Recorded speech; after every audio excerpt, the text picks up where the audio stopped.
Yuk jadi bagian dari dakwah kami. Dukung operasional dakwah dan sosial kami, raih pahala amal jariah yang terus mengalir sampai hari kiamat. Alhamdulillah, salatu wassalamu ala rasulillah, mabad. Ya, sebelumnya terima kasih saya ucapkan kepada teman-teman ikhwani wa akhwati fillah yang telah meluangkan waktunya untuk hadir pada acara sore hari ini. Dan juga tentunya saya ucapkan kepada pihak penyelenggara, yaitu 5 event yang berkolaborasi dengan KPMI yang telah melaksanakan acara, menyelenggarakan acara seperti ini. Insya Allah mudah-mudahan bisa menjadi ladang amal jariah untuk kita semua. Ya, sore hari ini insya Allah kita akan belajar bersama dalam sesi talk show bersama guru kita Ustaz Khalid Basalamah. Assalamualaikum Ustaz. Waalaikumsalam. Hayakallah Ustaz. Hayakallah. Sebelumnya Ana izin mau bertanya dulu sama teman-teman ya Ustaz ya. Terkait tema kita pada sore hari ini nih. Coba saya mau tahu dulu, siapa di sini yang masih jomblo? Wah, banyak. Nah, pertanyaan berikutnya, siapa di sini yang ingin mendapatkan kebahagiaan dalam berumah tangga, baik di dunia maupun di akhirat? Wah, mantap, Masya Allah ya. Ini pertanyaan tadi mewakili talkshow kita pada sore hari ini, Ustaz. Tafadhol Ustaz untuk menyapa teman-teman di sini, Ustaz. Barakallahu fiik. Assalamualaikum warahmatullahi wabarakatuh. Alhamdulillah, lisan kita tidak pernah berhenti memuji Sang Pencipta Allah atas segala nikmat yang dilimpahkan kepada kita, terutama nikmat Islam dan iman. Karena dengan Islam dan iman kita mengenal siapa yang telah menciptakan kita dan seluruh alam semesta ini, yaitu Allah Subhanahu wa taala, dan kita punya panduan hidup kena mengikuti ajaran agama sebagai panduan hidup yang Allah turunkan, yaitu Islam, dan mengikuti juga utusannya Nabi besar Muhammad sallallahu alaihi wa alihi wasallam, sehingga semua itu membawa dan memudahkan kita untuk meraih kebahagiaan baik di dunia maupun di akhirat. Belum lagi nikmat yang lainnya, kesehatan, pekerjaan, makanan, minuman, dan segala macam hal yang mungkin tidak asing buat kita dalam keseharian. Semua itu Allah memerintahkan kita untuk menikmati dan bersyukur kepadanya. Oleh karena itu selalu basahi lidah dan bibir kita dengan kalimat Alhamdulillah. Selanjutnya kita panjatkan salam hormat kita kepada utusan Allah Nabi besar Muhammad sallallahu alaihi wa alihi wasallam, sebagaimana Allah telah memerintahkan kita untuk mengucapkan salam hormat kepadanya. Tentu di awal pembukaan saya akan menjalankan hadis Nabi alaihi salatu wassalam, man la yashkurun nas la yashkurullah. Siapa yang belum berterima kasih pada manusia, maka berarti belum berterima kasih atau bersyukur kepada Allah. Kami mengucapkan jazakumullah khairan untuk teman-teman panitia penyelenggara event ini. Itu juga teman-teman tim KHB, kameramen dan semua yang menjadi penyebab acara kita berlangsung. Semoga Allah Subhanahu wa taala menjadikan sebagai amal saleh buat antum semuanya. Begitu juga dengan teman-teman yang luangkan waktu di celah-celah waktu untuk berbelanja bersama-sama, bertemu dengan saudara-saudara kita pengusaha muslim, kita luangkan waktu untuk menuntut ilmu, dan ini juga sebuah nikmat yang besar harusnya kita syukuri. Dan saya juga mengucapkan jazakumullah khairan atas waktu yang diluangkan. Semoga Allah ikhlaskan niat kita dan menjadikan majlis kita majlis yang mulia dan tercatat pahala di sisinya. Allahumma amin. Tema kita sebagaimana teman-teman lihat di layar, judulnya berbahagia dengan menikah. Tema ini teman-teman masuk kepada semua jenjang umur, baik yang masih jomblo belum menikah, laki-laki yang masih bujang dan perempuan yang masih gadis. Juga masuk kepada tema orang yang sudah berumah tangga, bagaimana mereka meraih kebahagiaan selama rumah tangga itu berjalan. Bagaimana mereka menghindari pertikaian-pertikaian yang terjadi, puncaknya perceraian. Semua ada kiat-kiatnya, ada panduan dalam Islam. Sehingga setiap detik kehidupan dalam rumah tangga semuanya bahagia. Dan juga masuk kepada jenjang umur yang lebih daripada itu, yaitu umur para orang tua. Sebagai ayah ataupun ibu. Akan menjadi peluang besar buat mereka menutupi kesalahan-kesalahan mereka di masa lalu. Kalau mereka dulu telat menikah misalnya, atau mereka memulai pernikahan sebagai ibadah dengan kemaksiatan kepada Allah, seperti berzina, hamil di luar nikah misalnya. Itu bisa saja menjadi pelajaran sehingga mereka tidak perlu untuk menjadikan apa yang terjadi kesalahan pada mereka terjadi juga pada anak-anak mereka. Terlebih lagi berapa banyak orang tua yang selalu saja mereka lebih bangga dengan orang anaknya yang pacaran, padahal pacaran sebelum nikah tanda kutip, atau sama dengan berzina. Keluar berduaan di malam minggu misalnya, jalan ke bioskop, udah maksiat nonton, lagi berduaan di ruangan dingin dan gelap, kemudian tidak terjadi dosa. Begitu juga pada saat mereka lebih jauh, mungkin check-in di hotel misalnya, terlampiaskan zina tersebut, sementara Allah berfirman, wala taqrabuz zina. Jangan pernah dekati zina itu. Jangan mulai melihat yang haram, mendengar yang haram, mengucapkan yang haram, menjama yang haram, melangkah kaki yang haram, yang nanti akan disempurnakan zinanya dengan kemaluannya. Banyak orang tua lebih bangga kalau anaknya itu dijemput oleh pacarnya. Misal dia punya anak gadis, dijemput oleh pacarnya di malam Ahad, walaupun semua keluarga tahu, walaupun tetangga semua tahu, siapa itu? Itu pacar anak saya. Dengan santainya dia menjawab. Sementara pacaran sebelum nikah sama dengan zina, yang merupakan salah satu dari induk dosa besar. Zina mata, zina mulut, zina telinga, zina tangan, zina kaki. Karena dipakai bermaksiat, ujungnya disempurnakan dengan kemaluannya. Sementara kalau dia pasang tenda di depan rumah untuk mengadakan akad nikah buat anaknya yang masih muda, oh ini aib besar. Nanti tetangga akan bilang apa? Kenapa nikah muda misalnya? Padahal pernikahan memang justru dibutuhkan di umur-umur muda itu. Di umur-umur muda dibutuhkan untuk pernikahan. Untuk menyelamatkan diri kita dari pelanggaran agama berzina, itu induknya. Kemudian untuk memperbanyak keturunan. Karena orang kalau menikah muda, akan lebih besar peluang dia mendapatkan keturunan dibandingkan orang yang sudah berumur. Dan Nabi SAW mengatakan, Tazawwajul waludul walud, fa inni mukathirun bikum umam. Dalam riwayat lain, yaumal qiyamah. Menikah dengan wanita yang penyayang dan subur, karena aku akan bangga dengan jumlah umatku pada hari kiamat. Kalau orang menikah di atas 30 tahun, 35 tahun, peluang untuk mendapatkan keturunan banyak itu sangat tertutup. Begitu juga tidak memulai kehidupan suka duka bersama. Bukan membangun rumah tangga dari awal bersama. Tapi kebanyakan laki-lakinya sudah mapan, kemudian perempuannya tinggal ikut bergabung di situ. Sehingga hanya merasakan sukanya tanpa dukanya.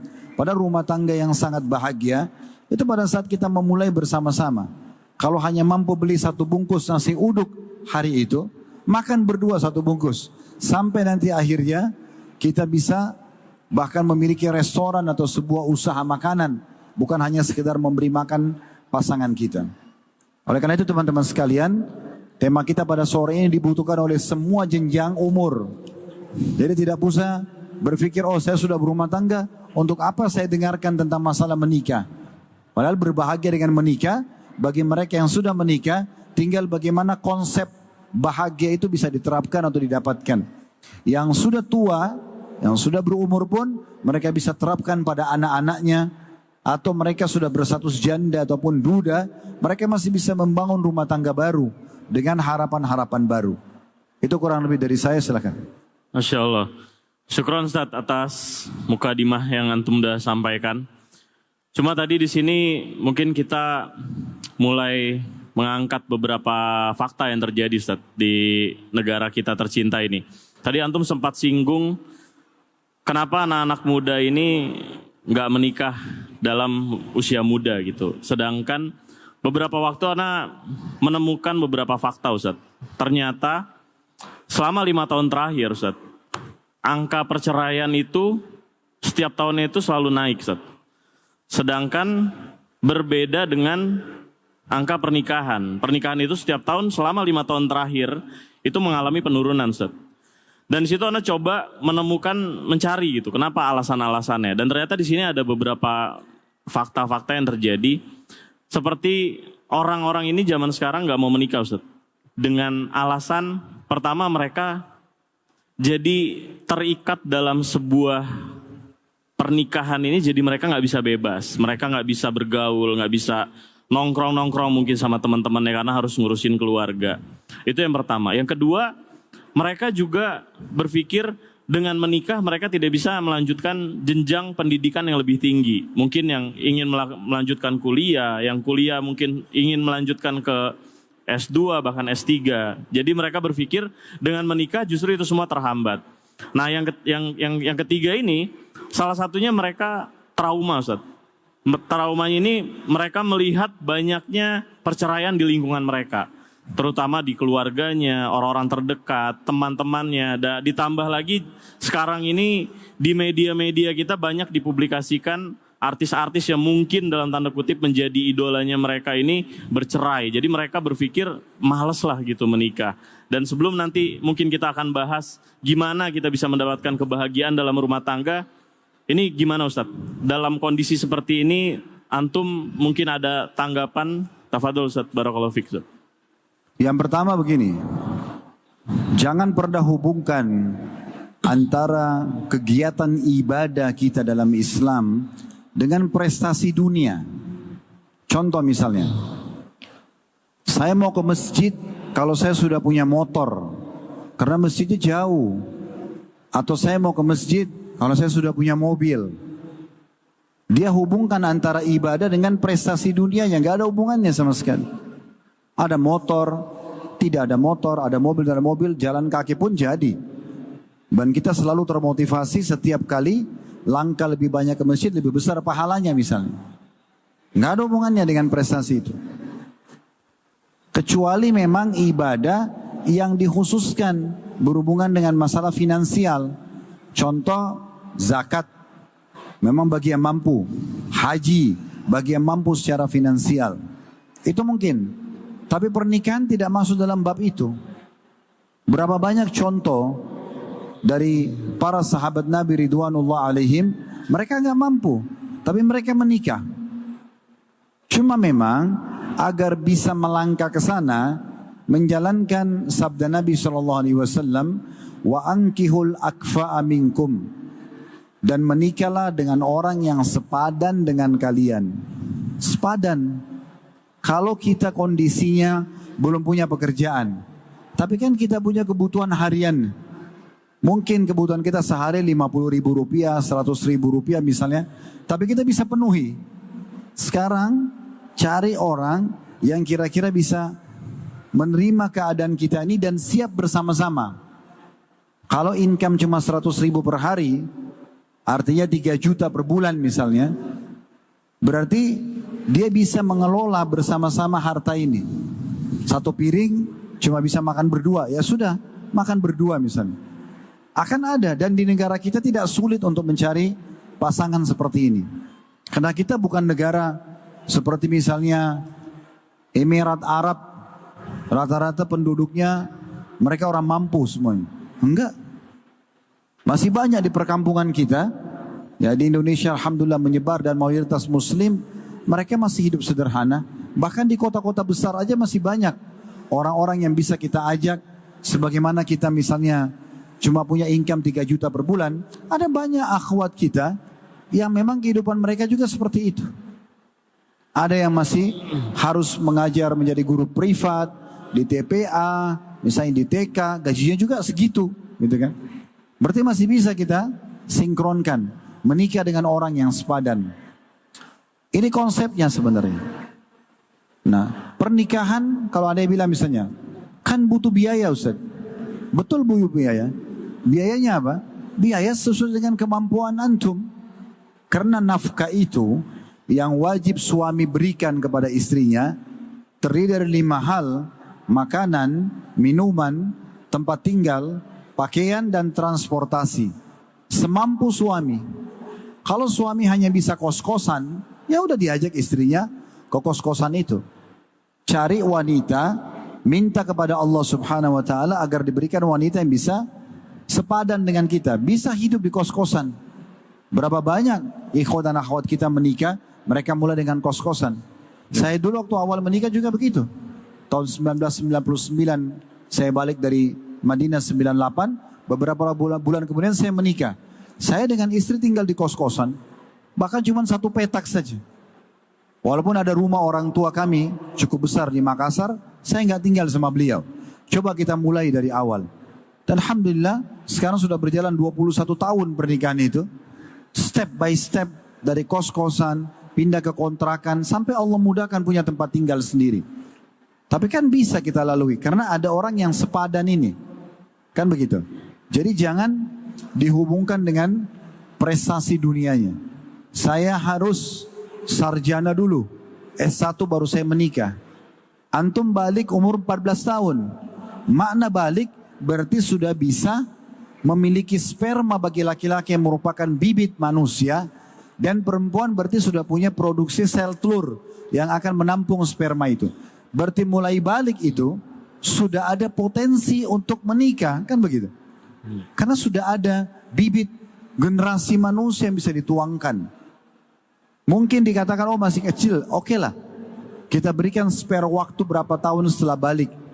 Tapi kalau harus tunggu selesai sarjana, S1, S2, S3, sampai 30 tahun, 35 tahun baru menikah, syahwat ini tidak bisa dibendung. Kalau dia punya keimanan, maka paling tidak dia akan terganggu.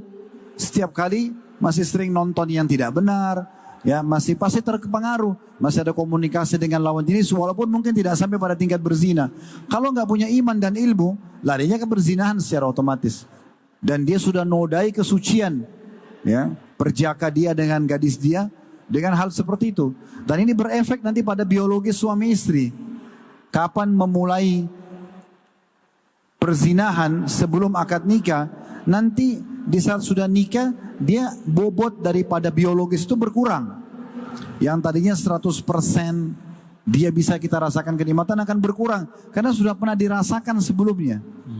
Tapi kalau orang merasakan pertama kali dia biologis, justru pada perbuatan halal, biologis yang halal itu akan beda sekali kenikmatannya. Sisi yang lain, kalau tadi misalnya fenomena ada orang khawatir, itu kan kalau dia tadi khawatir dari prestasi dunia ya. Yeah. Kalau dia khawatir dari perceraian, teman-teman kita kalau mau sukses, lihat dari orang yang sukses juga. Jangan belajar dari orang yang gagal. Antum mau buka usaha, terus misalnya mau buka usaha restoran, nasi misalnya, misal rumah makan Padang. Tapi antum melihat, pernah ada tetangga buka restoran Padang tutup. Yang antum lihat dia, antum lupakan 1.000 atau 10.000 rumah makan Padang yang lain yang sukses. Yang antum jadikan patokan kegagalan orang ini keliru. Antum memasuk fakultas kedokteran misalnya, tapi pernah ada keluarga gagal karena menganggap materinya berat. Tapi antum melupakan 1.000 mahasiswa-mahasiswi yang lain yang sukses. Kenapa nggak belajar dari orang yang sukses? Kenapa harus belajar rumah tangga dari orang yang cerai? Keliruin, kan gitu. Harusnya cari orang yang sukses rumah tangganya. 10 tahun berumah tangga, 20 tahun berumah tangga, mereka nggak ada masalah. Berjalan, tanyakan kepada orang-orang yang sukses ini. Maka kita pasti akan bisa berjalan gitu kan. Kemudian yang terakhir dari poin-poin tadi, teman-teman sekalian, yang dijadikan sebagai idola itu adalah orang-orang mukmin. Orang-orang mukmin, orang-orang yang dekat dengan Allah Subhanahu wa taala. Bukan hanya sekedar public figure. Kalau kita mengidolakan hanya sekedar public figure, bahaya sekali ini. Karena kalau ada hobi dia, kesukaan dia pada kemaksiatan kepada Allah, kita akan ikut-ikutan. Misal kita idolakan satu artis barat misalnya. Dia mungkin punya kelebihan suaranya indah. Kita tertarik dengan itu. Misal itu kita anggap positif. Tapi ternyata dia punya yang lainnya. Terbuka auratnya, pergaulan bebas. Yang laki-laki mungkin homoseksual, yang perempuan mungkin lesbi. Mungkin dia durhaka sama orang tuanya. Mungkin dia berumah tangga lalu cerai. Ini kan efeknya bahaya sekali. Yang diidolakan itu Nabi Muhammad SAW. Dan diidolakan adalah para sahabat Nabi Ridwanullah alaihim.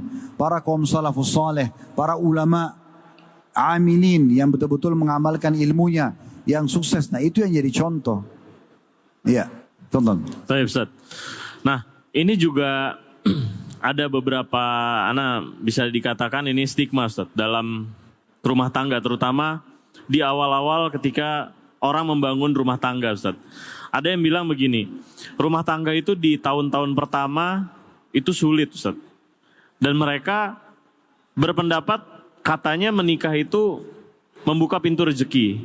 Tapi kenapa begitu udah nikah kok kayaknya malah banyak ketemu rintangan-rintangan, terutama masalah finansial. Mungkin diantaranya kebutuhan semakin banyak, dan bahkan mungkin mereka mengalami shock culture yang mereka terbiasa mengatur atau memanage keuangan mereka sendiri ketika mereka masih lajang. Nah ini mereka harus mengatur keuangan untuk keluarga.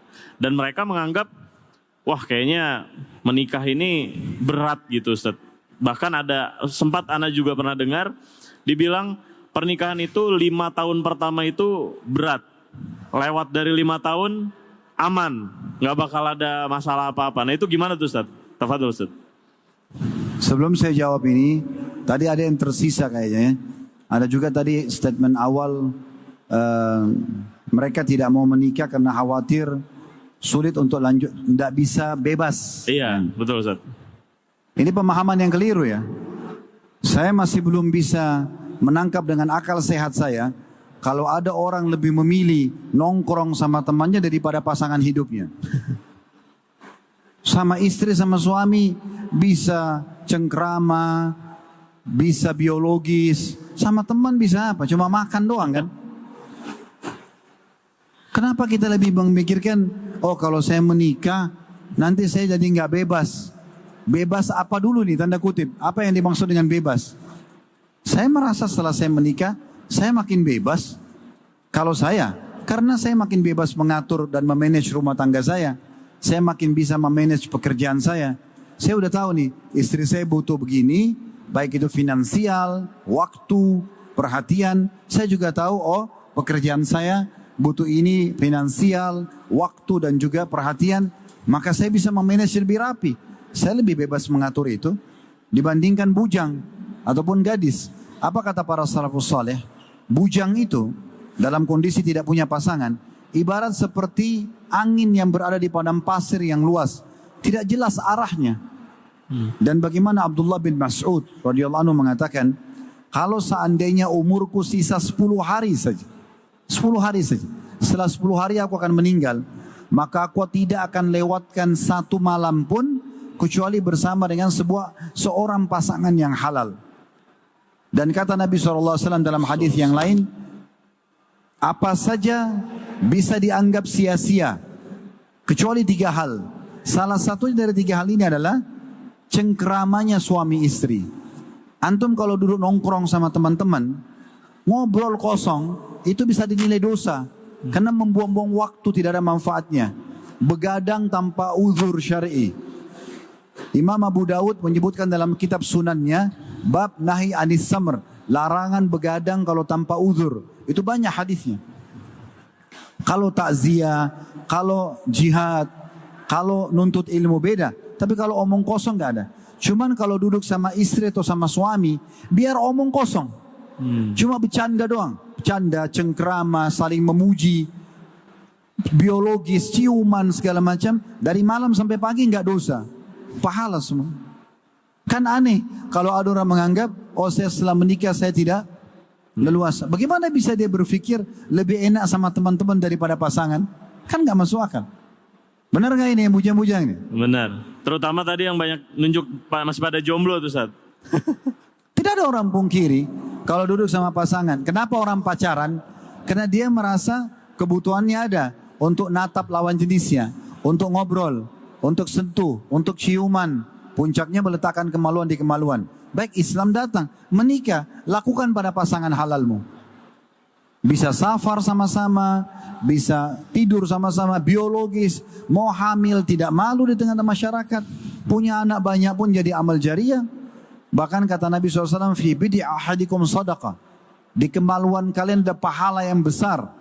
Sebab keluarnya hadis ini, gara-gara ada sahabat-sahabat miskin, mereka mengatakan, ya Rasulullah, sahabat-sahabat kami yang kaya mengalahkan pahala kami. Karena kami sholat, mereka sholat, kami puasa, mereka puasa, tapi mereka punya harta yang mereka sedekahkan yang kami tidak punya. Kata Nabi SAW, Allah memberikan kalian banyak sekali peluang untuk pahala. Di antaranya di kemaluan kalian. Dalil ini sekaligus jadi dalil tidak perlu tunggu kaya untuk menikah. Karena yang bertanya sahabat miskin. Maka Nabi bilang, mereka ingin juga dapat pahala seperti orang kaya bersedekah tapi nggak punya uang. Kata Nabi SAW, Allah berikan kalian sumber pahala yang sangat besar. Di kemaluan kalian ada sedekah. Masalah biologis suami istri. Maka sahabat ini mengatakan, ya Rasulullah, kami gauli istri kami. Kami dapat kenikmatan, dapat pahala juga. Kata Nabi SAW, kalau kalian letakkan kemaluan kalian pada yang haram, berzina, dosa nggak? Tentu saja dosa. Dosa besar. Maka begitu juga kalau letakkan pada yang halal. Makanya Imam Ahmad rahimahullah belum menjadikan interaksi biologisnya itu kalau lagi puasa, selepas buka puasa, makan kurma sama minum air putih, sholat maghrib pulang langsung biologis dulu. Karena beliau menganggap itu pahalanya besar. Jadi memang seperti itu. Ini poin dulu tadi yang pertama ya. Yeah. Nah kalau antum mengatakan misalnya, saya nanti kerepotan nih mau lanjut S2, S3 kalau saya sudah menikah. Keliru. Mayoritas orang yang lanjutkan S2, S3 sudah berumah tangga. Mereka sudah berumah tangga. Bahkan istrinya atau suaminya bisa dukung dia. Saya pernah lihat sendiri paman saya. Waktu ngambil S2 di Mesir. Waktu itu masih SMP di sana tahun 89. Istrinya membantu, mensupport. Duduk sama-sama menyusun makalah. Menyusun tesisnya. Depan mata saya lihat itu. Istrinya berbahasa Inggris karena kebetulan dari Malaysia. Maka sangat membantu beliau. Banyak teman-teman. Kemarin ada salah satu teman kita. Beliau dosen di salah satu kampus di Bandung. Dan juga ngajar di Banten. Lagi nyusun S3. Itu sudah berumur beliau. Dan sempat telepon ke saya. Kita via Zoom. Karena memang mau menanyakan tentang masalah fenomena dakwah yang ada di mall-mall. Sekarang bagaimana bisa berkembang dan memaksimalkan media. Itu sudah berumah tangga. Bahkan sudah punya anak. Jadi nggak ada hubungannya itu. Justru kalau ada pasangan kita lebih tenang. Iya. Yeah, kita lebih tenang. Lagi susun makalah, ada yang buatin teh, ada yang buatin kopi, ada yang suapin. Kan gitu. Daripada sendirian di kos-kosan. Digigit nyamuk aja. Temannya nyamuk doang ya Ustaz ya? Iya, dia sukanya nyamuk yang gadis. Salah, cari manusia yang gadis gitu. Ya. Tadi yang selanjutnya yang kedua tadi apa? Nah itu Ustaz, stigma ketika menikah. Oh iya, 5 tahun pertama ya. 5 tahun pertama. Saya sama sekali nggak setuju ini teman-teman. Kalau ada orang bilang, begitu saya menikah, rezeki saya jadi sulit. Saya menikah 5 tahun pertama, sulit. Mungkin setelah 5 tahun baru lancar. Ini statement dari mana? Saya 21 tahun menikah. Enggak ada saya lihat itu. Coba tanya teman-teman kita yang susah rumah tangga. Enggak ada tuh 5 tahun pertama. Bukannya justru tahun-tahun pertama itu tahun-tahun manis semuanya. Ya? Masih baru kenalan. Gitu kan? Harusnya lebih romantis gitu. Harusnya lebih nyaman. Ini bahasa gak benar. Dan ada statement Abdullah bin Abbas radhiyallahu anhu. Beliau dinukil sebuah asar dari beliau bahwasanya iltamisur rizq ya fin nikah. Carilah rezeki itu dari pernikahan. Kalau kita sudah ada rezekinya, pasangan kita ada rezekinya, maka pada saat menikah kan digabungin nih. Otomatis. Maka jauh lebih baik. Kita punya anak itu juga punya rezeki. Coba deh teman-teman yang sudah menikah dan punya anak. Kita rasa pasti setelah punya anak makin terbuka pintu rezeki. Karena untuk memenuhi kebutuhan dia. Ada saja. Selalu begitu. Justru sebaliknya, pernikahan itu di awal-awalnya justru kebahagiaan. Gitu kan? Cuma memang begini. Ada dua faktor yang menjadi penyebab tadi. Munculnya ketidakbahagiaan di tahun-tahun pertama pernikahan. Ya. Atau misalnya susahnya dianggap pendapatan. Karena dua hal faktor. Yang pertama, ini yang umum. Mereka memulai pernikahan dengan dosa. Pacaran dulu sebelum nikah. Zina dulu. Hamil di luar nikah dulu. Lalu kemudian mau setelah akad nikah, bahagia tiba-tiba. Ini ada dosa dilakukan, pelanggaran. Seperti gini, kita mau melamar di satu perusahaan nih. Ini perusahaan A kita mau lamar nih. Kita sudah tahu gajinya besar. Di sana nanti akan bisa memenuhi kebutuhan kita. Tapi sebelum kita masuk, kita udah mencoreng namanya perusahaan itu. Kita udah merusak nama kita. Perusahaan sudah lihat, oh orang ini terpublikasi nih. Orang ini pernah membohong, pernah menipu. Terus kita melamar, diterima nggak? Nggak bakal diterima. Nah seperti itu. Kalaupun diterima nanti statement-statement buruk, yang stigma buruk akan muncul. Oh ini orang penipu, oh orang ini begini. Jadi teman-teman, coba belajar untuk tidak mencium, tidak menyentuh, tidak meletakkan kemaluan-kemaluan kecuali pada saat halal saja. Di situ puncak kebahagiaan. Tidak akan ada masalah dalam rumah tangga. Percaya teman-teman sekalian, sumber masalah kita semua dosa. Kalau kita jauhi dosa, pastikan kita akan bahagia. Itu faktor yang pertama.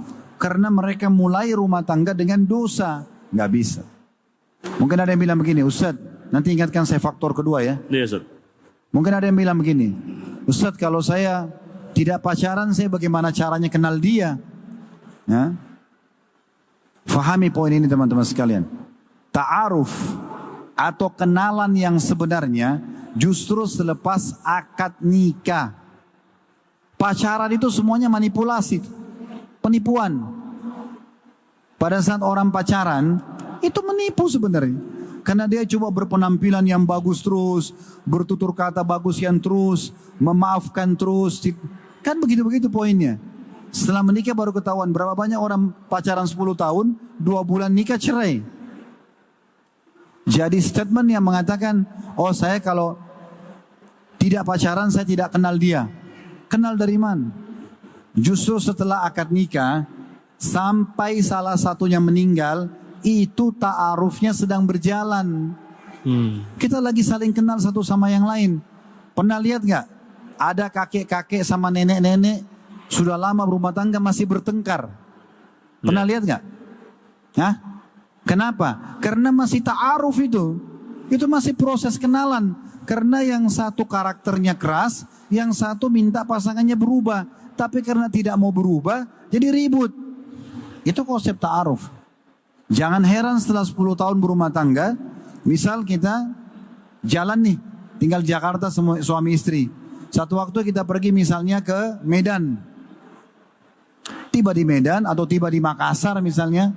Terus tiba-tiba pasangan kita mengatakan, ini restoran kesukaan saya nih. Mungkin kita tanya, kok kamu baru bilang? Oh ya saya juga baru ingat. Setelah 10 tahun. Mungkin setelah 10 tahun berumah tangga, ada sepupu kita datang dari Amerika, dari Australia, sudah warga negara sana, kita nggak pernah ketemu. Lalu kita bilang sama pasangan kita, ini sepupu saya. Mungkin dia bilang, kok baru bilang? Kita akan bilang, saya juga baru ketemu. Itu biasa terjadi. Jadi, jangan berpikir teman-teman, kita kenalan dulu, sampai sudah mapan, baru kita menikah. Supaya berumah tangga yang langgeng, keliru. Tetap di sini butuh proses ini. Justru pada saat menikah, kelihatanlah karakter-karakter yang sebenarnya. Makanya agama Islam datang mengajarkan dahulukan agama pasangan.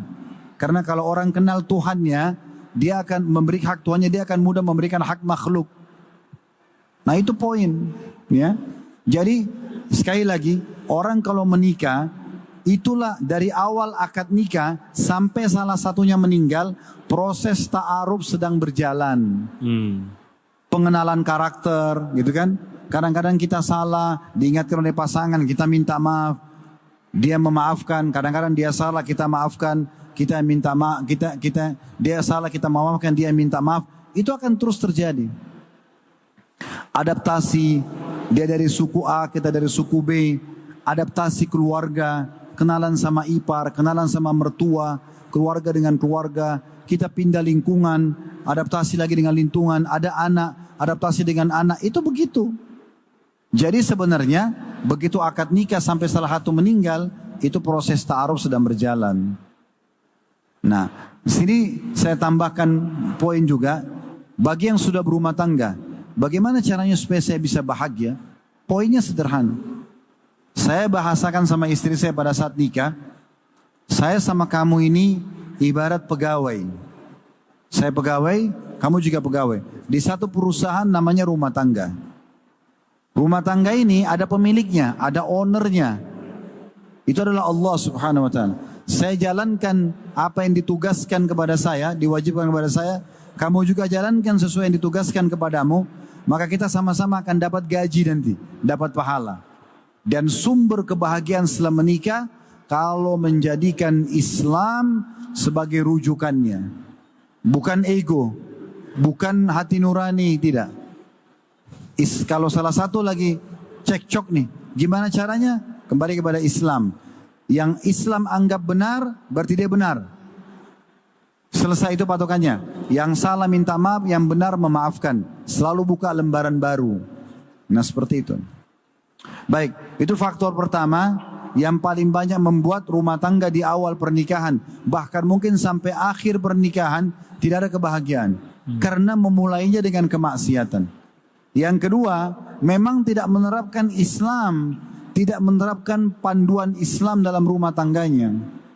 Yang dijadikan tolok ukur, film barat, rumah tangganya orang barat, ceritanya tentang perselingkuhan, ceritanya tentang masalah menipu pasangan, ceritanya tentang KDRT, kekerasan dalam rumah tangga, itu perceraian, jadi susah.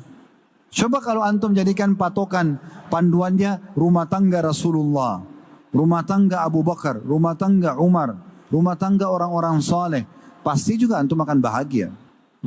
Tidak ada ceritanya itu 5 tahun pertama, terus kemudian setelah itu baru bahagia enggak. Dari hari pertama antum bisa bahagia.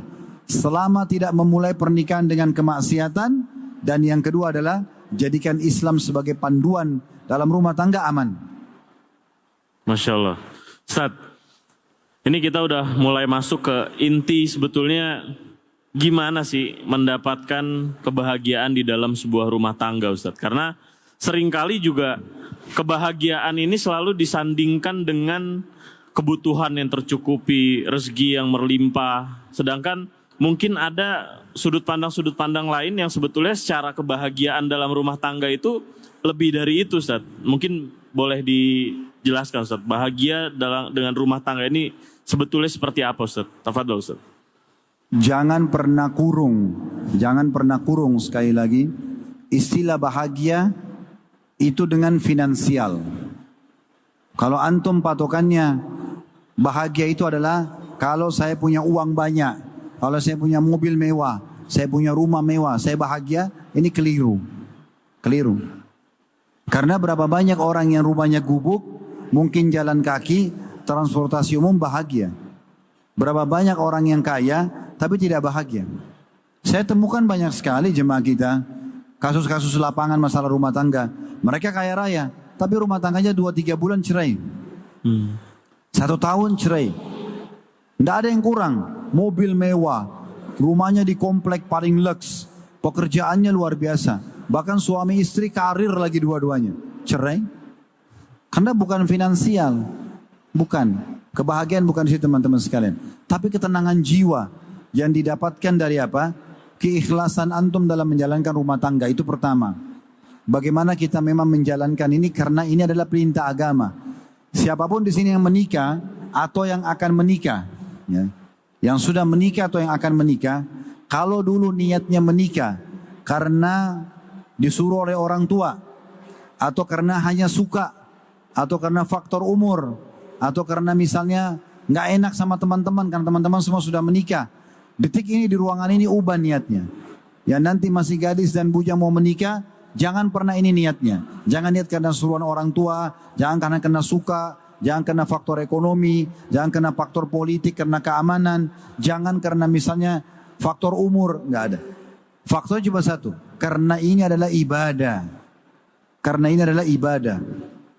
Karena kata Nabi SAW, an-nikahu sunnati, wa man ragiban sunnati falaysa minni. Nikah adalah sunnahku dan siapa yang menolak sunnahku bukan dari golonganku. Jadi niatkan karena ingin menjalankan sunnah. Dan semua orang yang menjalankan sunnah, sunnah itu mudah dan murah.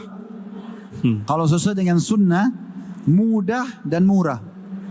Coba kalau orang meninggal, ikuti sunnah.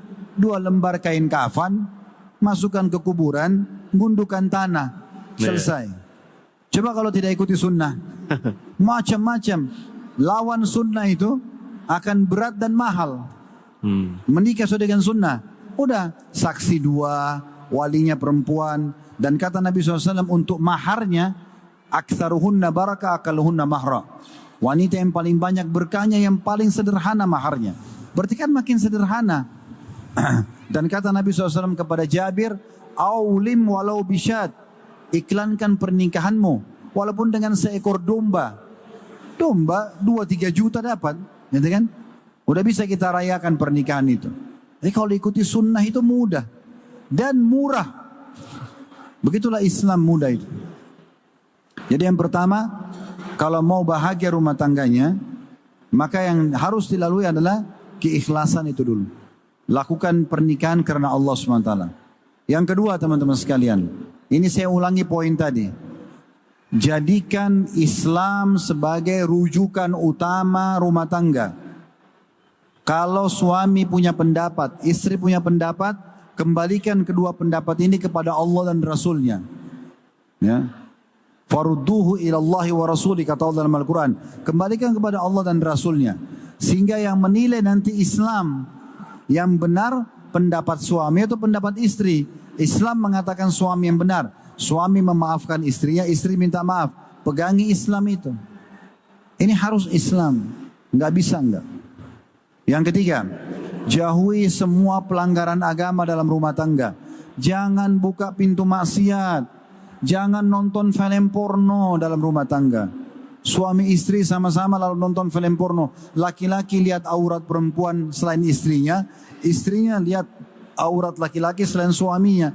Pada saat mereka biologis, yang dibayangkan yang di film. Gimana caranya? Ini zalim kepada pasangan. Nggak boleh. Jangan teman-teman sekalian buka pintu-pintu maksiat. Gosipin orang, manipulasi data. Ya. Tapi buka pintu-pintu ketaatan. Menuntut ilmu, bakti sama orang tua, ya, mencari rezeki halal. Yang keempat, jangan pernah libatkan orang ketiga kecuali ahlinya. Jangan pernah libatkan orang ketiga kecuali ahlinya. Ahlinya siapa? Ahli agama, ustadz atau ustazah. Kalau punya permasalahan agama, tanya kepada pakar agama. Jangan konsultasi sama teman-teman, nggak paham agama. Dia punya masalah sama pasangannya, yang diajak ngobrol satu kantor temannya semua. Menurut kau bagaimana? Menurut kau bagaimana? Menurut kau bagaimana? Mungkin mereka jauh dari agama, tidak paham. Oh, menurut aku cerai saja. Oh, menurut aku tonjok saja. Oh, menurut aku cuekin aja. Kan begitu orang bisa kasih pendapat. Tidak boleh teman-teman. Termasuk dalam hal ini, jangan bicara sama orang gagal rumah tangga. Nggak boleh bicara sama janda, sama duda dalam khusus rumah tangga, nggak bisa. Karena mereka gagal. Kecuali yang cerai meninggal ya. Janda karena suaminya meninggal, duda karena istrinya meninggal itu lain. Tapi kalau cerai ini nggak boleh jadi rujukan. Karena mereka sendiri gagal. Cari orang yang berhasil. Ada pernah kasus rumah tangga sampai bercerai gara-gara si istri ini selalu konsultasi kalau punya masalah sama suaminya dengan adiknya yang masih gadis. Jadi kacau semuanya. Karena adiknya masih gadis ini akan kasih pendapat yang salah. Dan ingat, pada orang ketiga ini pun ustadz dan ustazah hanya konsultasi, bukan curhat. Sama kalau ke dokter, konsultasi, bukan curhat. Konsultasi itu gimana? Saya semalam ucapkan dalam kondisi marah cerai pada istri saya. Jatuh nggak tolaknya? Itu konsultasi. Kalau curhat, Ustaz, saya cerita dulu ya. Seminggu yang lalu saya bertengkar sama istri saya. Terus baikan lagi, terus ribut lagi. Terus saya ucapin cerai. Ini curhat namanya. Nggak perlu. Terus saya curhat sama siapa Ustaz? Sama pemilik langit dan bumi ini, sama Allah. Wudu, sholat, tuangkan semua.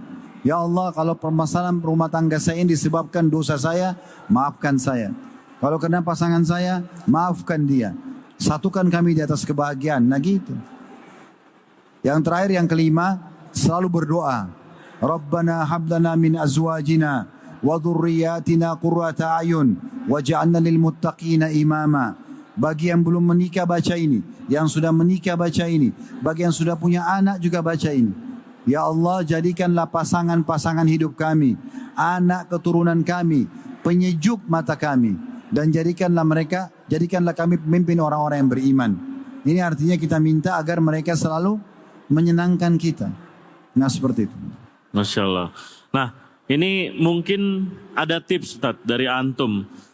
Mungkin untuk para ikhwan juga yang dari tadi udah mulai, yang jomblo-jomblo udah mulai tergerak, wah harus segera menikah nih. Yang akhwat juga seperti itu. Ada nggak Ustaz tips dari antum untuk para ikhwan juga para akhwat, bagaimana tips mencari pasangan Ustaz yang agar mereka ini bisa mendapatkan kebahagiaan itu tadi, bisa sama-sama membangun kebahagiaan itu tadi sampai dengan kebahagiaan di surga kelak Ustaz. Tafadhol Ustaz.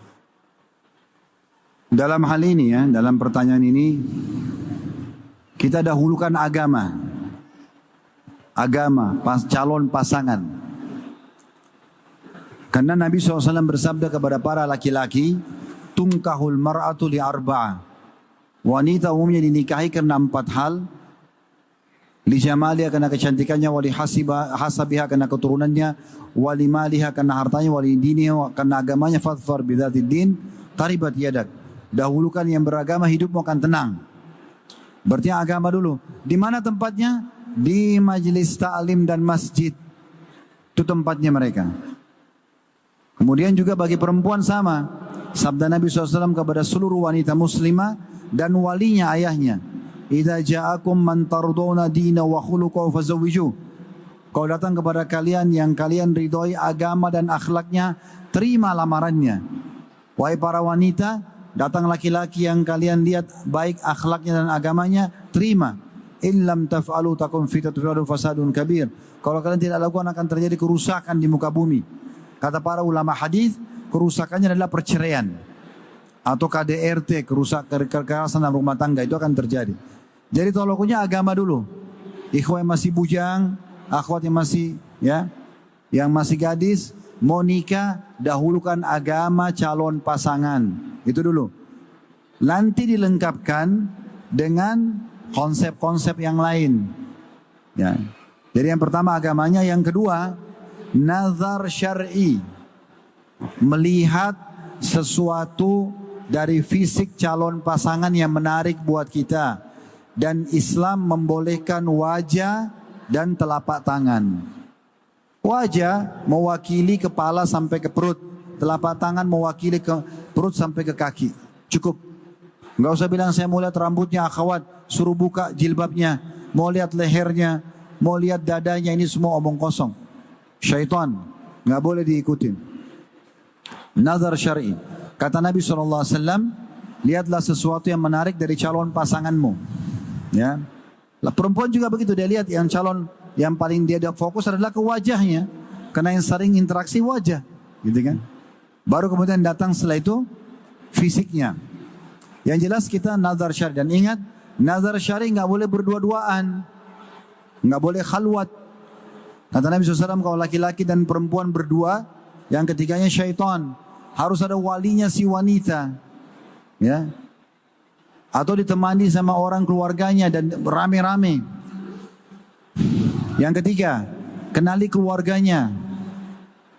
Sebenarnya teman-teman sekalian, dalam satu hari antum sudah bisa ambil keputusan, ini orang layak nikah sama saya atau tidak. Satu hari, nggak butuh lama-lama.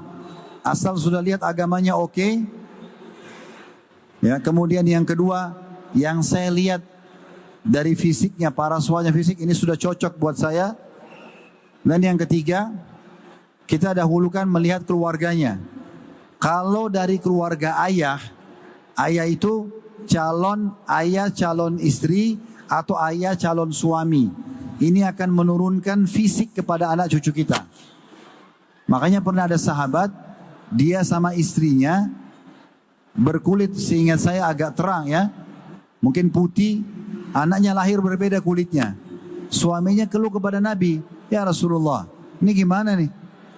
Ini seakan-akan beliau bilang, saya begini, istri saya begini, kok yang keluar ini? Maka Nabi SAW tanya, kamu punya unta nggak di rumah?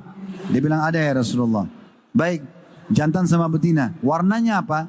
Coklat muda. Nabi tanya, ada anaknya nggak? Ada. Berapa ekor? Kalau nggak salah disebut 3 ekor. Oke, warna anak-anaknya sama nggak dengan warna orang tuanya? Enggak, beda ya Rasulullah, kata orang itu. Kata Nabi SAW, kenapa beda? Kenapa anaknya nggak sama warna kulitnya? Anak unta itu sama induknya. Kata orang ini, mungkin karena jalur keturunannya. Mungkin kakek-kakeknya dulu. Kata Nabi SAW, anakmu ini seperti itu. Pernah lihat nggak? Suami istri, anaknya lahir beda sekali sama muka ayahnya, muka ibunya. Tidak usah curiga, wah ini istri saya selingkuh nih. Enggak, bukan begitu. Ya, jadi memang anak ada jalur keturunan. Makanya melihat ayah calon pasangan secara fisik dan keluarganya secara umum, itu sebenarnya seperti kita sudah melihat, oh keturunan saya nanti akan seperti itu. Kalau dari jalur ibu, ibu calon istri atau ibu calon suami, itu adalah karakter. Karakter umum. Oh ini keluarga berpendidikan. Oh ini keluarga dikenal keluarga baik di masyarakat. Sudah cukup. Yang keempat, tanyakan kebiasaannya dia. Boleh kita bertanya. Tanpa khalwat berduaan ya. Tanya. Yang paling gampang pertanyaan itu, kalau lagi weekend, lagi Sabtu Ahad, ngapain aja? Apa aktivitasnya? Oh saya biasa ke karaoke, saya biasa ke diskotik, saya mabuk-mabukan sama teman saya. Atau dia bilang, oh saya punya ibu yang tua, saya bakti di rumah. Oh saya kalau Sabtu Ahad saya padatin karena Senin sampai Jumat saya kerja, Sabtu Ahad saya menuntut ilmu. Kan sudah bisa dinilai. Ya. Jadi agamanya, kemudian lihat fisik yang menarik, cuma boleh wajah dan telapak tangan, kenali keluarganya, ibu dan ayah, untuk keturunan fisik anak-anak nanti dan karakter umumnya. Kemudian yang keempat, itu baru kita menanyakan tentang dia, pekerjaannya, kebiasaan dia, itu aja yang ditanyain. Sudah ini berkumpul, tinggal yang kelima istikharah. Saya melihat teman-teman 1 hari ini, 1 hari cukup. Udah bisa kita ambil kesimpulan, saya nikah atau tidak. Para sahabat Nabi Ridwanullahi alaihim, mereka itu lihat hari ini perempuan yang mereka suka, malamnya sudah jadi suami istri. Nggak ada itu nunggu gedung ini, tunggu bulan itu, tunggu ini dan segala macam, nggak ada. Karena mereka anggap menikah adalah ibadah. Pernah dengar wanita yang menawarkan diri kepada Nabi SAW di masjid kan? Al-muhibah nafsah, silakan begitu. Dia datang mengatakan, ya Rasulullah, saya mau hibahkan diri saya. Maksudnya kalau anda mau nikahi saya silakan. Ternyata Nabi SAW waktu lihat perempuan itu, dengan serius beliau tidak tertarik. Karena ini hak laki-laki untuk melihat. Oh kurang tertarik. Nabi nggak ada hajat. Maka Nabi tawarkan kepada jemaah di masjid. Ada nggak yang mau nikahi wanita ini? Ada satu sahabat angkat tangan. Ini sahabat miskinnya luar biasa. Secara harta, secara finansial nggak ada. Maka Nabi bilang, waktu dia bilang, saya Rasulullah. Kata Nabi, apa yang kau miliki dari harta, bisa kau jadikan sebagai mahar. Orang ini bilang, saya nggak punya. Miskin, tapi saya mau nikah. Nggak punya apa-apa. Apa kata Nabi? Iltamis walau khataman min hadid. Coba keluar, cari cincin, tapi dari besi, bukan perak. Artinya kalau kau temukan besi di luar, dibengkokin jadikan kayak cincin, jadikan mahar. Dia keluar, dia masuk lagi. Nggak dapat ya Rasulullah. Nggak ada apa-apa. Yang bisa jadi mahar nggak ada. Apa kata Nabi? Kau punya ayat-ayat Al-Quran? Dia bilang ada. Kata Nabi SAW, saya nikahkan kau dan ayat itu sebagai maharnya. Begitu mudahnya, boleh menikah dengan mahar. Jadi begitu saja, dimudahkan. Jangan dipersulit. Ya. Masya Allah. Tapi Ustaz, ini udah dapat tips tuh ya dari Ustadz. Berarti harusnya yang ikhwan-ikhwan di sini udah nggak perlu nunggu lama-lama lagi ya Ustadz ya. Iya. Ustadz, mungkin ini kita coba kembangkan dengan. Saya berbagi dulu. Ada satu dosen kami dulu di Madinah. Waktu saya tingkat 3 kuliah di Fakultas Dakwah di Madinah. Beliau ngajar materi tarikh dakwah, sejarah tentang dakwah. Nabi-nabi, sejarah dakwah mereka gitu. Terus dia cerita tentang pengalaman melihat negara-negara Islam yang pernah didatangi. Subhanallah, dia sebut Indonesia. Kebetulan kami di kelas waktu itu ada 3 orang, kalau salah, orang Indonesia termasuk saya. Kemudian dia mengatakan, yang paling baik negara yang pernah saya datangi Indonesia.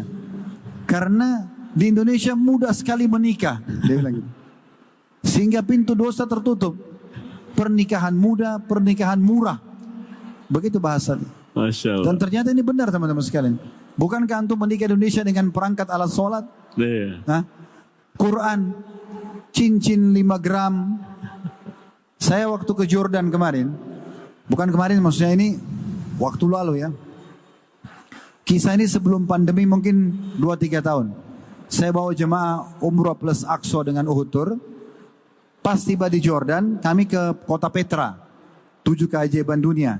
Melihat peninggalan suku Nabatian di sana.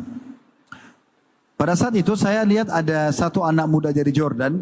Kerjanya dia kebetulan punya kuda, dia sewain kudanya. Bayarnya itu 5 dinar. Sekitar $7 bayarnya. Kita jalan dari pintu gerbang menuju ke pintu jalan jalur menuju ke kota Petranya. Tidak terlalu jauh sebenarnya. Saya negosiasi untuk kelilingi semua Petra, bayar berapa? Waktu itu kalau nggak salah dia minta $70. Lumayan kalau uang kita sih ya. Mungkin sekitar waktu itu masih 800-900 ribu rupiah. Keliling naik kuda setengah jam. Sementara saya bayar, saya dengan satu jamaah, kami keliling, saya sempat ngomong sama dia. Kamu sudah menikah? Dia bilang belum, saya bujang. Kata yang pegang kuda, yang punya kuda ini. Saya tanya kenapa nggak menikah? Dia bilang pernikahan di negara kami mahal sekali. Saya bilang seperti apa mahalnya? Saya ingin tahu gitu. Terus dia bilang, orang yang seperti saya cuma punya kuda ini. Kalau ada orang turis yang datang sewa, saya hidup. Kalau enggak, saya enggak punya pendapatan lain. Cuman kuda ini saja. Dia bilang orang seperti saya, itu minimal harus menyiapkan kurang lebih 70 ribu atau 75 ribu dinar. Sekitar 100 ribu US. Sekarang ini 150 juta rupiah.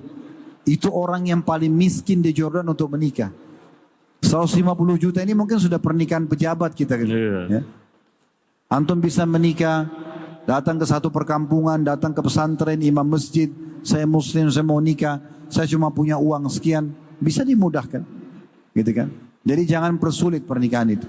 Dan juga sekaligus saya ingatkan bagi bapak-bapak yang hadir di sini, punya anak bujang, punya anak gadis, nikahkan mereka.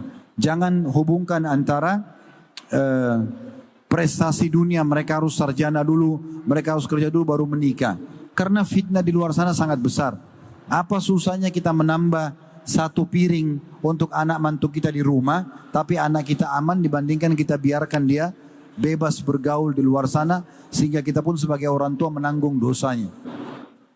Baik Ustaz, mungkin kita sambil kembangkan lewat pertanyaan ya Ustaz ya. Ini untuk teman-teman yang di sini, boleh jika ada yang ingin bertanya ditulis di kertas, bisa diserahkan ke teman-teman panitia nanti agar bisa kita bacakan. Ini Ana bacakan dulu Ustaz, ada pertanyaan yang masuk dari sosial media kita Ustaz. Dari hamba Allah, laki-laki berasal dari Jakarta, masih seorang pelajar. Pertanyaannya, Ustadz, saat ini Ana melakukan zina yaitu pacaran.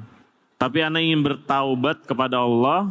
Dan di sisi lain, Ana sangat mencintai wanita ini Ustadz. Dan Ana tidak bisa meninggalkannya. Mohon bagaimana Ustadz? Pertama sekali, jauhi zina teman-teman sekalian. Allah mengatakan ya masalah itu. Wala taqrabuz zina, jangan dekatin zina itu. Jangan mulai dengan melihat, jangan mulai dengan mengucapkan, jangan mulai dengan mengetik, jangan mulai dengan menjamah, mencium. Nanti kemaluan membenarkannya. Hindari semua itu. Kenapa? Karena Allah yang haramkan. Allah yang haramkan. Kalau tidak ada pemicu, tidak ada tontonan, tidak ada yang didengar, tidak ada pacarnya, dia kan tidak terpicu untuk berzina. Yang mendorong ini karena dia punya itu. Maka dia harus tutup dulu pintu itu karena agama mengharamkannya. Seperti kita meninggalkan babi tidak boleh makan karena agama haramkan. Kita enggak minum khamar karena agama haramkan. Seperti itu. Zina juga harus ditinggalkan dan wajib hukumnya, bukan pilihan. Wajib. Kapan kita buka ini, kita sedang membuka pintu masalah buat kita. Pintu masalah. Jadi hukuman Allah subhanahu wa ta'ala bisa datang lebih berat daripada perbuatan kita. Kata Abdullah bin Umar radhiyallahu anhuma, aku pernah melakukan satu dosa kecil. Bukan zina, dosa besar, dosa kecil. Sudah cukup Allah mengharamkan aku untuk sholat berjamaah di masjid 1 bulan. Subuh tidak ada bisa sholat di masjid. Nggak terbangun beliau. Karena melakukan satu dosa kecil.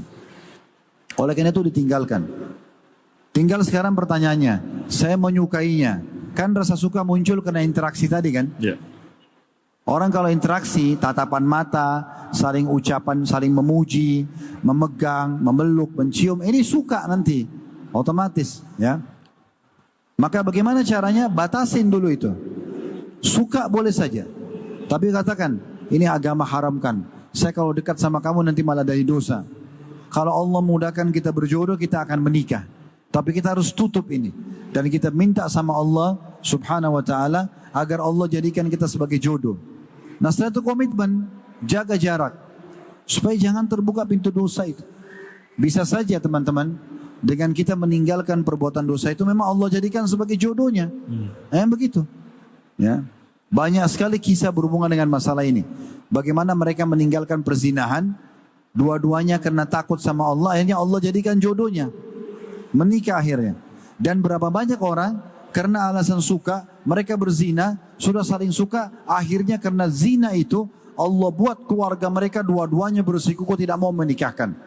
Jadi sulit dipisahkan dengan secara paksa. Padahal mereka saling suka. Karena efek daripada dosa mereka. Jadi efeknya ada. Lebih baik ditinggalkan dan mohon kepada Allah SWT agar memang dijadikan ini sebagai jodohnya. Ya. Baik Ustaz.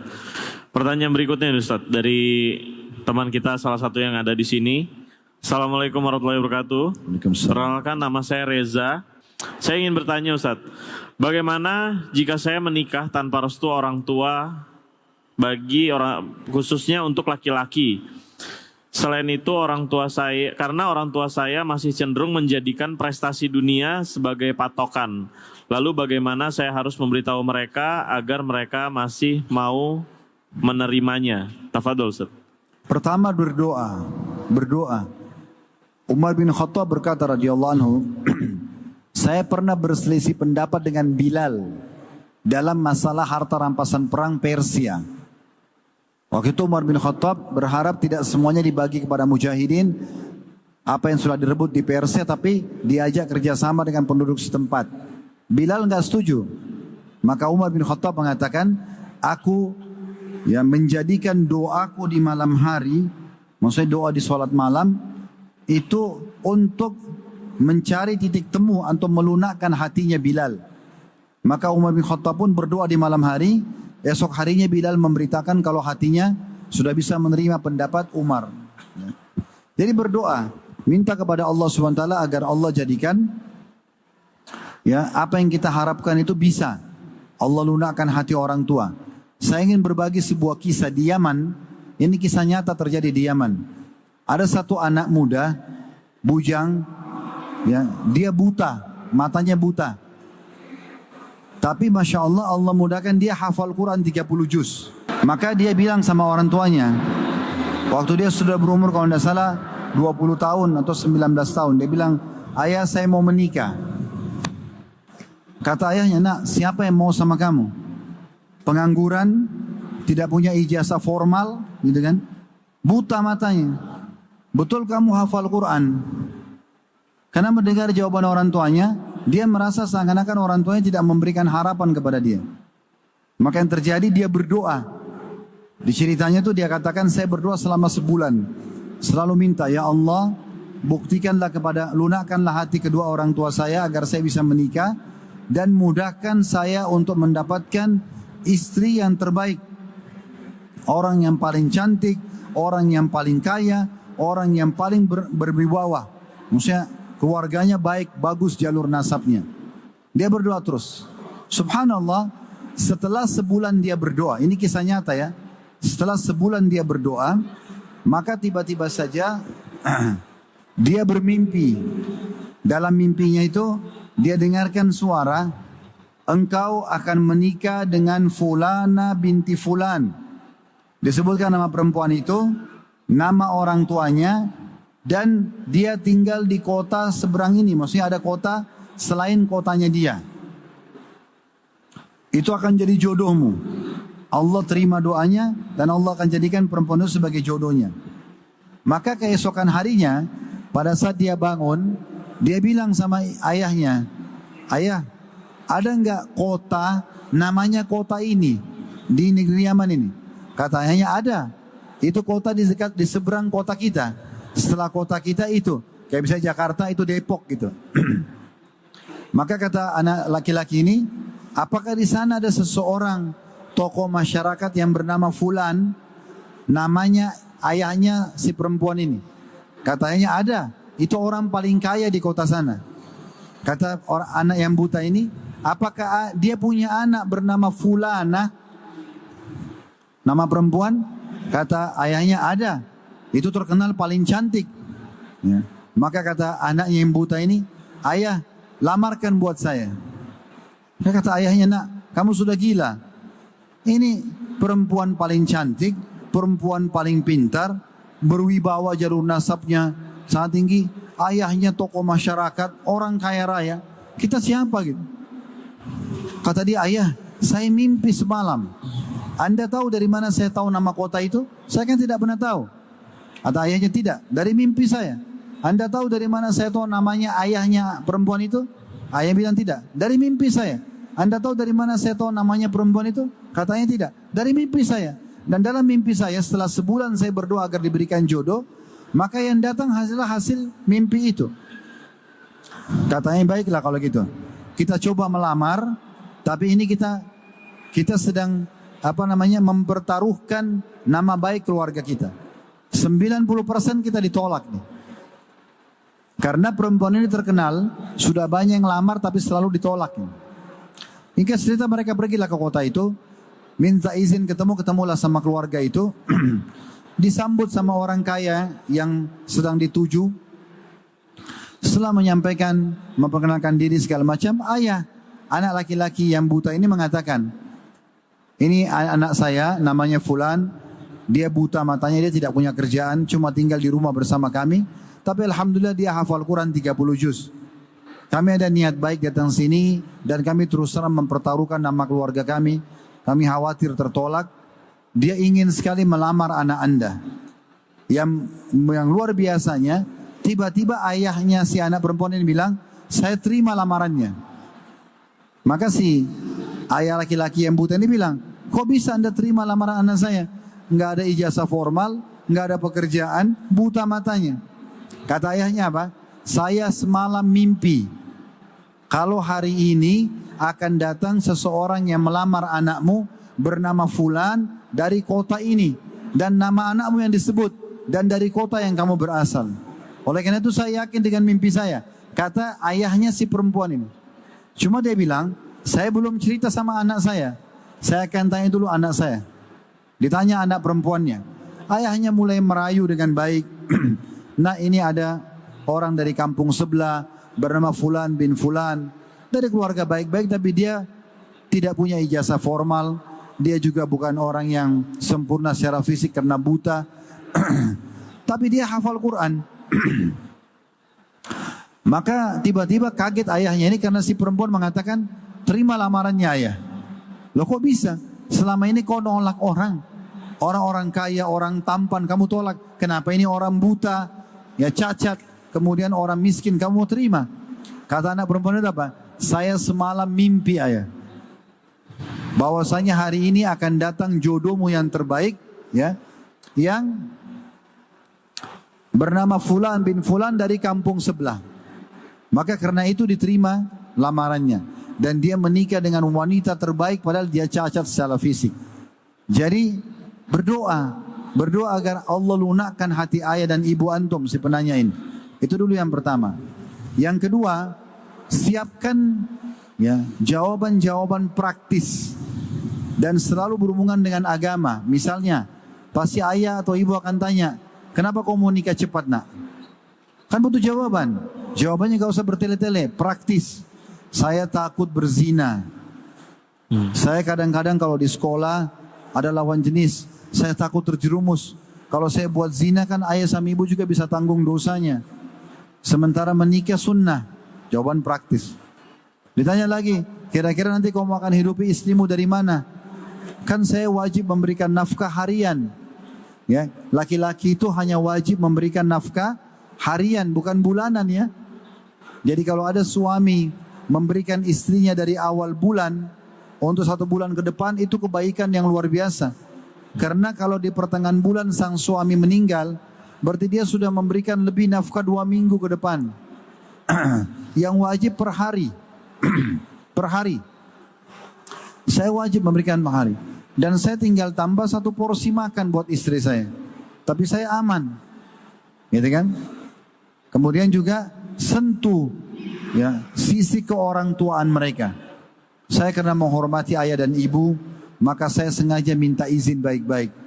Saya tidak ingin melangkah, walaupun laki-laki tidak butuh wali misalnya. Ya, jadi kita berdoa, kemudian siapkan jawaban-jawaban praktis. Yang ketiga, kalau mau lebih sempurna, usahakan sudah punya calon. Yang calon ini kira-kira tidak asing bagi kedua orang tua kita. Misalnya anak paman, anak tante, sepupu misalnya, anak tetangga, anaknya temannya, orang tua kita, supaya mereka tidak asing.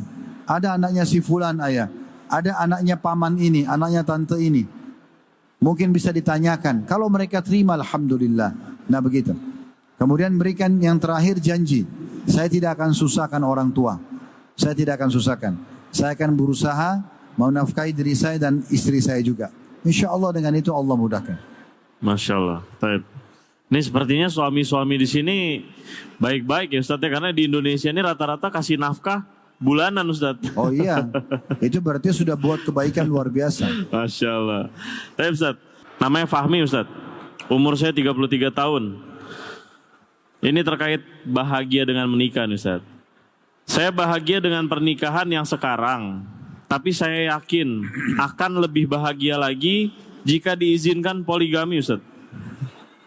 Dia bisa jamin gitu ya kalau poligami bisa lebih bahagia.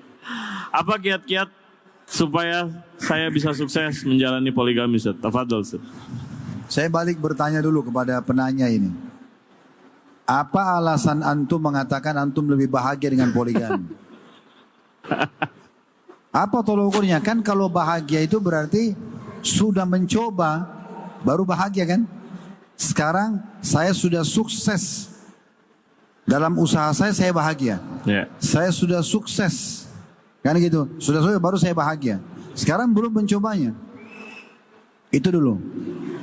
Kemudian yang kedua, teman-teman sekalian, fahami poligami itu adalah bab tertinggi dalam bab nikah. Bab tertinggi. Untuk melangkah ke sana, ini butuh ilmunya. Nggak bisa sembrono begitu. Ya. Kadang-kadang kalau ikhwah tanya saya, Ustaz, kan laki-laki tidak perlu izin istri.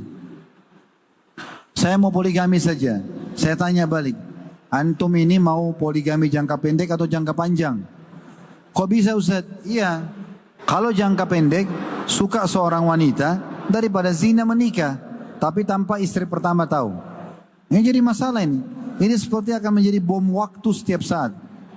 Karena nanti akan, kalau ketahuan, cuma 2 keadaan. Bertahan dalam kondisi terhina, ya karena akan ada kata-kata yang tidak enak, dan kita sebagai laki-laki punya kepribadian, kepemimpinan. Nggak mungkin bisa terima kalau dihina. Ribut. Atau cerai salah satunya. Menceraikan istri lama. Sayang karena sudah sekian tahun mengabdi. menceraikan yang baru. Salahnya apa?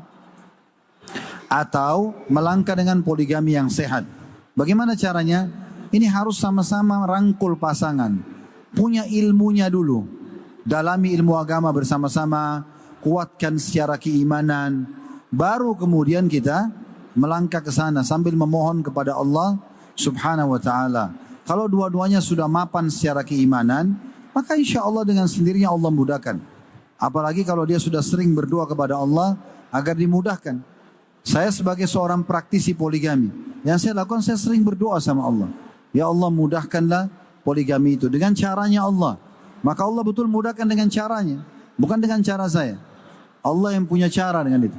Tapi saya melihat memang kita harus sukses dulu nih di yang pertama. Betul-betul sudah maksimal dalam memberikan nafkah, perlindungan, menjalankan tugas kita, kewajiban, baru kemudian melangkah ke pintu itu tentunya. Ya. Baik Ustaz. Pertanyaan berikutnya Ustaz. Saya seorang pemuda Ustaz. Saya sering memimpikan wanita idaman saya Ustaz.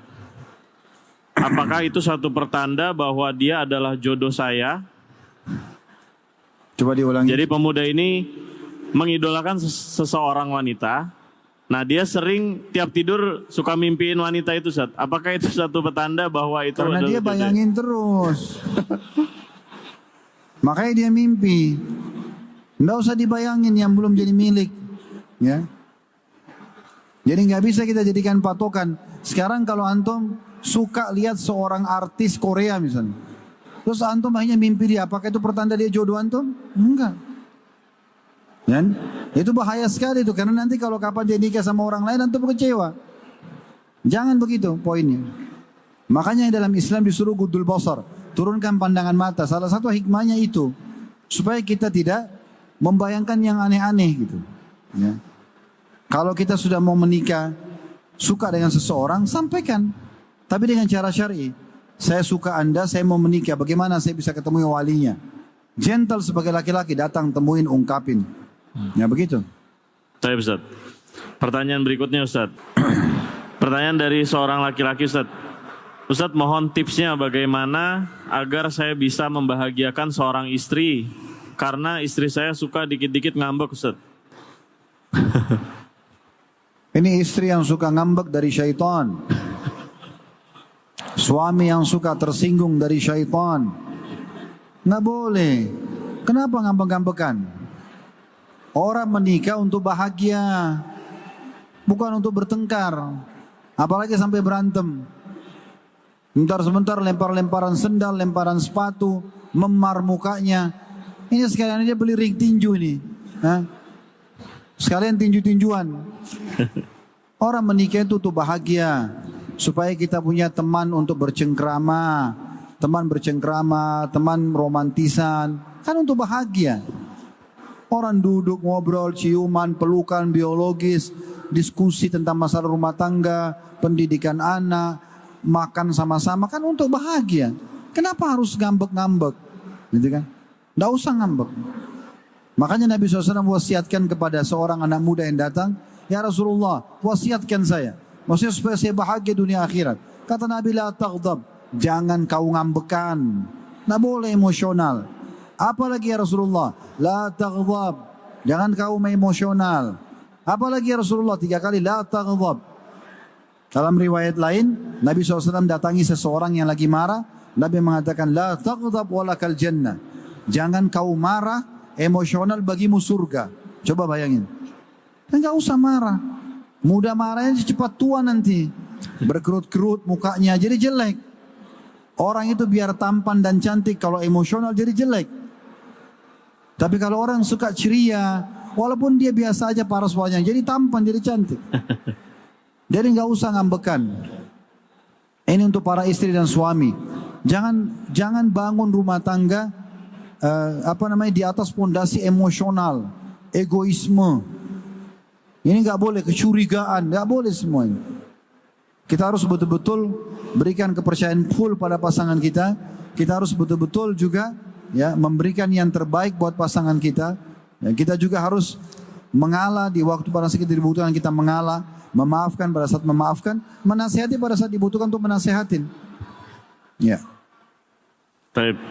Pertanyaan berikutnya Ustaz, ini dari seorang akhwat Ustaz. Bagaimana menyikapi rasa kecewa yang berlebih karena saya tidak memiliki nafkah dari suami selama seumur pernikahan 9 tahun menikah Ustaz. Tafadhol Ustaz. Bagaimana 9 tahun menikah mengobati kekecewaan? Iya. Allahul musta'an. Allah tempat kita meminta perlindungan. Suami seperti ini hukumnya haram bagi dia dan dosa besar. Kata Nabi SAW, kafa lil mari ithman ayudayya man yakutu. Sungguh cukup sangat besar dosa yang ditanggung bagi seseorang yang membengkalaikan siapa yang wajib dia nafkahi. Enggak boleh. Bagaimana bisa nih laki-laki, mana akal sehatnya? 9 tahun berumah tangga, dia tidak nafkahi istrinya. Kecuali ada akad dari awal ya. Ini penanya juga harus fair. Akhwat yang bertanya harus fair. Maksudnya fair di sini adalah apakah dia dari awal tidak ada akad ya tentang masalah ini, jangan sampai dia bilang udah ndak usah kasih nafkah saya nggak apa-apa. Ini penanya pernah ucapin itu nggak? Kalau pernah ada kesepakatan, misalnya pada saat mau nikah, calon suaminya bilang saya bukan orang mampu loh. Terus dia bilang nggak apa-apa deh, ndak usah nafkahi saya. Kalau dia pernah ucapin itu, berarti tidak ada kewajiban suaminya berikan nafkah karena dia gugurin. Tapi kalau dia tidak pernah ucapin, suaminya yang dosa. Ya, dan ini tidak boleh sama sekali. Saran saya kepada penanya, kalau memang Anda tidak ada akad sebelumnya untuk tidak melepaskan hak nafkah Anda, nasihatin dia baik-baik, doakan, dan kalau dia tetap tidak mau, gunakan orang ketiga juga, misalnya orang tuanya, orang yang faham agama untuk menasihatin.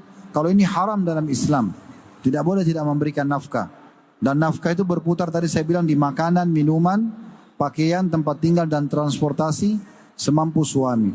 Kalau juga tidak mau, tetap dia tidak mau dan ibu ini terganggu, penanya ini terganggu, tidak bisa menjalankan rumah tangga, istikharahkan kepada Allah SWT. Apakah saya lanjutkan atau tidak lanjutkan rumah tangga ini? Ya. Baik Ustaz. Pertanyaan berikutnya Ustaz. Ini pertanyaan terakhir sebelum nanti kita tutup dengan nasihat antum Ustaz. Pertanyaannya, Ustaz mohon nasihatnya, saya insya Allah akan menikah dalam waktu dekat. Bagaimana tips agar saya bisa menyesuaikan karena usia pernikahan saya berbeda jauh dengan pasangan saya Ustaz. Jadi rentan perbedaan usianya ini. Yang nanya ikhwat atau akhwat? Akhwat. Kalau akhwat mendapatkan calon suami lebih tua, itu bagus. Itu sangat bagus. Karena memang laki-laki kan pemimpin. Laki-laki itu makin berumur, dia makin dewasa. Kenapa Allah menobatkan para nabi-nabi di umur 40 tahun? Karena umur 40 tahun ini umur yang sangat matang akalnya bagi laki-laki. Biasanya kalau 40 tahun itu sudah mapan akalnya, mapan ekonominya gitu kan. Dewasa pemikirannya. Jadi kalau laki-lakinya lebih tua nggak ada masalah. Itu aman-aman saja. Kalau perempuan yang lebih tua, maka dilihat kondisi dan keadaan. Ini kenapa harus cari wanita yang lebih tua. Kalau dia butuh wanita yang lebih tua dari dia, karena butuh kedewasaan, dia butuh wanita yang sudah siap untuk menjalankan rumah tangga, maka ini tidak masalah. Seperti Nabi SAW menikah dengan Khadijah radhiyallahu anha. Nabi 25 tahun, Khadijah 40 tahun. Dan beliau janda. Tapi karena sangat dewasa, bijaksana, bahkan para ulama mengatakan Khadijah adalah wanita yang paling cocok secara umur, secara akal, secara ekonomi, ya, secara hati nurani untuk menemani Nabi SAW di fase Mekah. Di fase Mekah, 10 tahun pertama dakwah, di mana Nabi SAW ditolak dakwanya. Memang beliau orang yang paling cocok misalnya. Tapi kalau bukan karena ini, maka menikah dengan orang wanita yang lebih muda lebih baik. Ya, seperti itu keadaannya. Jadi nggak ada masalah dengan laki-laki yang lebih tua bagi akhwat ini. Baik, syukron Ustaz. Mungkin untuk teman-teman yang pertanyaannya qadarullah belum sempat kita bacakan, mungkin insya Allah nanti akan kita angkat di sesi lain. Terakhir sebelum kita tutup Ustaz, mungkin antum bisa kasih nasihat untuk kita semua di sini, baik yang para jomblo yang belum menikah dan juga mungkin kita yang sudah berumah tangga, bagaimana kita semua ini bisa mendapatkan kebahagiaan dengan menikah baik kebahagiaan di dunia maupun di akhirat kelak, Ustaz. Tafadhol, Ustaz. Mungkin sama dengan tadi ya, tapi saya pertegas saja. Jadi yang pertama, niatkan pernikahan karena ibadah. Orang kalau niatnya ibadah, maka dia akan mudah melalui suka dukanya. Contoh misalnya, bagi teman-teman yang pergi haji, haji itu biayanya besar, jaraknya jauh perjalanan, waktu yang dibutuhkan juga lama. Tapi kalau orang ikhlas, haji itu dikerjakan karena Allah, dia akan penasaran untuk selalu mengulanginya. Dan pada saat ditanya, mau haji lagi tak? Iya, mau haji lagi. Padahal biayanya besar. Orang pergi jihad, berat, tinggalkan keluarga segala macam. Tapi pada saat itu dikumandangkan dan memang benar sesuai dengan syariat, lalu dia pergi. Enggak ada orang yang pulang dari jihad terus tidak mau pergi lagi. Sahabat setelah perang Badar penasaran dengan perang Uhud. Setelah itu berhadapan dengan musuh di perang Khandak, di perang Khaybar, Bani Mustalik, di Fathi Makkah, Hunain, Tabuk. Semua mereka hadir. Apa yang memotivasi sahabat untuk mengulanginya? Karena memang mereka niatkan ibadah. Nah sama dengan menikah. Kalau niatnya ibadah, kita akan bisa lebih mudah memahami kekurangan pasangan. Kita akan bisa merangkul dia untuk menyempurnakan kekurangannya, ya, memaafkan kesalahannya, kemudian mendukung program-programnya dan seterusnya. Jadi itu yang pertama, diniatkan karena ibadah. Yang mau menikah nanti niat untuk ibadah, bukan karena faktor umur, bukan keluarga. Yang sudah menikah, kalau dulu niatnya selain sunnah Nabi SAW, selain ibadah, diubah sekarang. Yang kedua, jalankan dan fokus kepada kewajiban-kewajiban kita. Cari tahu suami itu wajibnya apa sih dalam Islam? Jalankan, fokus ke situ. Istri wajibnya apa sih? Fokus ke situ. Fokus pada kewajiban. Yang ketiga, ya, selalu membuka lembaran-lembaran pintu baru, lembaran baru dalam hidup kita. Kita setiap hari ta'aruf tadi saya bilang, maka butuh membuka lembaran-lembaran baru dalam kehidupan kita. Tidak ada masalah dalam rumah tangga itu, kita salah kita minta maaf. Yang benar memaafkan, buka lembaran baru lagi. Dan jangan pernah mengorek-ngorek masa lalu. Yang keempat, jangan curiga dan memata-matai pasangan. Mau bahagia, jangan curiga dan memata-matai. Jangan mengambil tugasnya malaikat. Udah, biarin saja. Kalau Allah buka depan mata kita kesalahan, bukan kita cari-cari, kita dukung. Tapi jangan sengaja ngorek-ngorek. Periksa handphone, curiga, pasang kamera di sana sini. Enggak usah. Jangan memata-matai. Yang kelima, kembali permasalahan kepada Islam dan kepada ahlinya, para ulama. Dan yang keenam terakhir, jangan lupa selalu berdoa.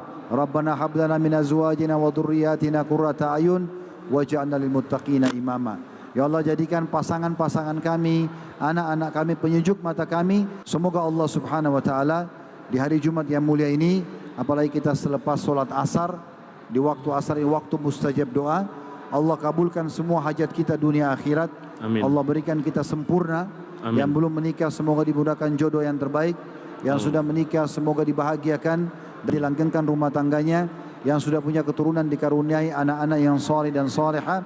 Amin. Dan juga bagi yang masih sempit rezekinya dilapangkan rezekinya, dimudahkan sumber rezeki dan juga pekerjaannya.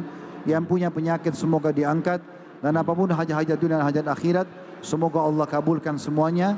Dan semoga Allah juga satukan kita semua di surga Firdausnya tanpa hisab, mana disatukan dalam majlis ilmu yang mulia ini. Dari saya itu saja. Subhanakallahumma bihamdika asyhadu an la ilaha illa anta astaghfiruka wa atubu ilaik. Wassalamualaikum warahmatullahi wabarakatuh.